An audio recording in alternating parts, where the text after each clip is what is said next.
Presented by SMS Dhamal। लेकिन आप सब सुन रहे हैं माँ सरस्वती म्यूजिक से। आई है मिलैले घाट पॉइंट जहर करबोगे, आई है मिलैले घाट पॉइंट जहर करबोगे, आई है मिलैले घाट पॉइंट जहर करबोगे, आई है मिलैले घाट पॉइंट जहर करबोगे, तोरा सामने हम घाट तैयार करबोगे, आई है मिलैले घाट पॉइंट जहर करबोगे, आई है मिलैले घाट पॉइंट जहर करबोगे, तोरा सामने हम घाट तैयार करबोगे, आई है मिलैले घाट पॉइंट जहर करबोगे, आई है मिलैले घाट पॉइंट जहर करबोगे, आई है मिलैले घाट पॉइंट जहर करबोगे, आई है मिलैले घाट पॉइंट जहर करबोगे। Presented by SMS Dhamal। DJ Suman राज।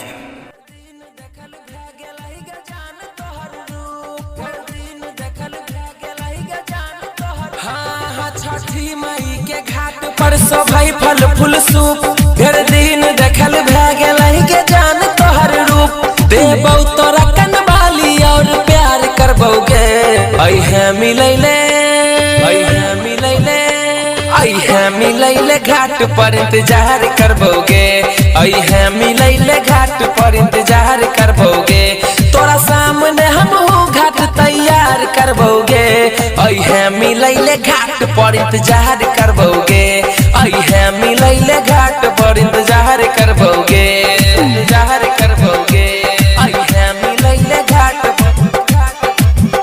पर इंतजार करबोगे। Presented by SMS Dhamal। आई है मिलैले घाट पर इंतजार करबोगे, इंतजार करबोगे।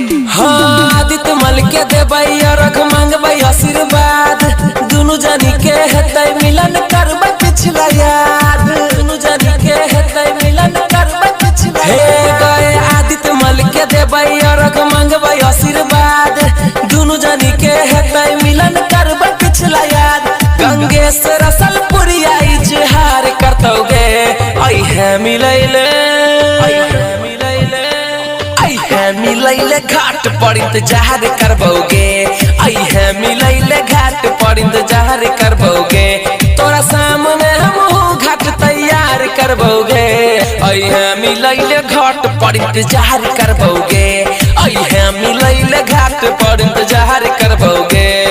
Presented by SMS Dhamal।